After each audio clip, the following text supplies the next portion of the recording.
கோழியை இன்றைக்கி அடை வைக்கலாம் அப்படின்ட்டு எப்படி வைக்கலான்றதையும் பார்க்கலாம். நான் வந்து எம்சண்ட் மண்ணு நல்லா சலித்து எடுத்திருக்கேன். அதில் ஒரு கல் கூட இல்லாமல் நல்லா சலித்து எடுத்துக்கணும். இல்லைன்னா முட்டையில் வந்து கிராச் விழுந்துடும். கிராச் விழுந்ததுன்னாக்கா பொரிக்காது. அதுக்கு வந்து இரும்பு வந்து நான் கொஞ்சம் போட்டிருக்கேன். 3 மிளகாய் வரமிளகாய் போட்டிருக்கேன்.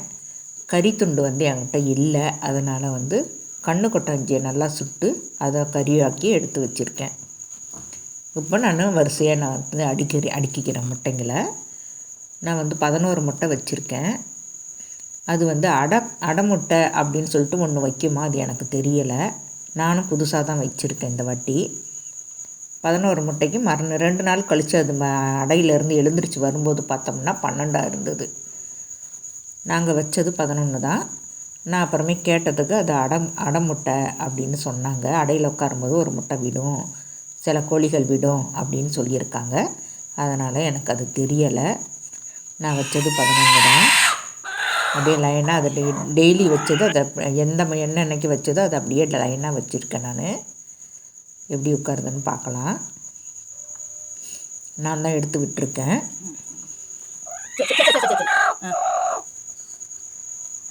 அடையில் உட்காந்துருக்கு. இப்போ பாருங்கள், 2 நாள் கழித்து அடையிலேருந்து எழுந்திரிச்சு வந்திருக்கு தீனிக்கு. இப்போ 12 முட்டை இருக்குது.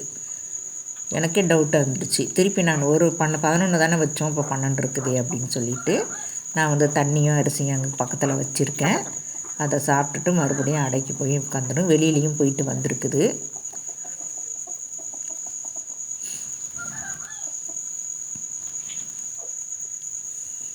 மறுபடியும் வந்து உட்காந்துக்குது பாருங்கள்.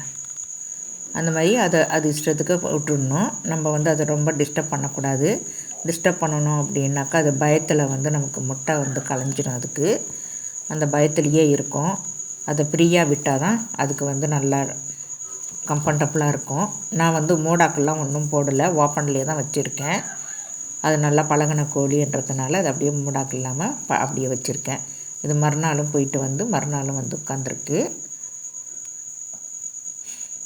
21 நாள் ஆச்சு. 21 நாளில் வந்து எனக்கு குஞ்சு பொரிச்சு வந்துடுச்சு. 21ஆவது நாளே 26ஆவது நாள் நைட்டு வந்து எனக்கு வந்துடுச்சு ஒன்று. மறுநாள் 22ஆந்தேதி தான் மற்றது எல்லாமே புரிஞ்சு வந்தது.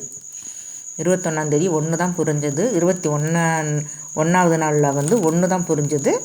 22ஆவது நாள் எல்லாமே புரிஞ்சிடுச்சு. ஆனால் 10 முட்டை தான் புரிஞ்சு வந்திருக்கு. 2 முட்டை வந்து பொரியல. அது சில முட்டைகள் பொரியாதுன்னு வேறு சொன்னாங்க.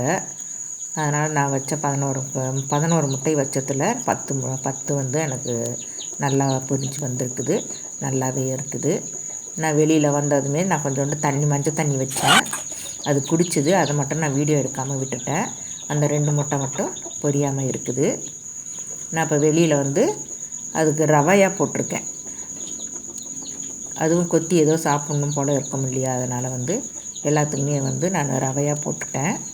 ரவையை தான் கொத்தி சாப்பிடுது. அது கீழேயும் மேலேயும் வந்துகிட்டே இருக்குது. இந்த முட்டையினால் கீழே வருது மேலே போகுது, கீழே வருது மேலே போகுது. இப்போ எல்லாமே வந்துடுச்சு கீழே. பாரு நல்லாவே இருக்குது பாருங்கள். எல்லாமே ரவையை சாப்பிடுது. இந்த மாதிரி நீங்களும் அடை வச்சிங்கன்னா இந்த மாதிரி வச்சுக்கோங்க. அப்போ தான் நல்லா பொரிச்சு வரும். இந்த வீடியோ பிடிச்சிருக்குன்னு நினைக்கிறேன். பிடிச்சிருந்தால் லைக் பண்ணுங்கள், ஷேர் பண்ணுங்கள், சப்ஸ்கிரைபர் பண்ணுங்கள். மறக்காமல் பெல் பட்டன் அமுக்குங்க. நீங்களும் இந்த மாதிரி அடை வச்சுருக்கீங்களான்றதையும் கமெண்ட் பாக்ஸில் சொல்லுங்கள். எல்லா குஞ்சுங்களுமே நல்லாவே வந்திருக்குது. எவ்வளோ அழகாக இருக்குது பாருங்கள். நாட்டுக்கோழி தான், ஆனால் பார்க்குறதுக்கு எல்லாமே வெள்ளை வெள்ளையாக தான் இருக்குது.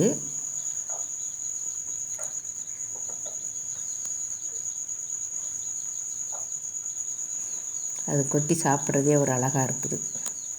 தேங்க்யூ.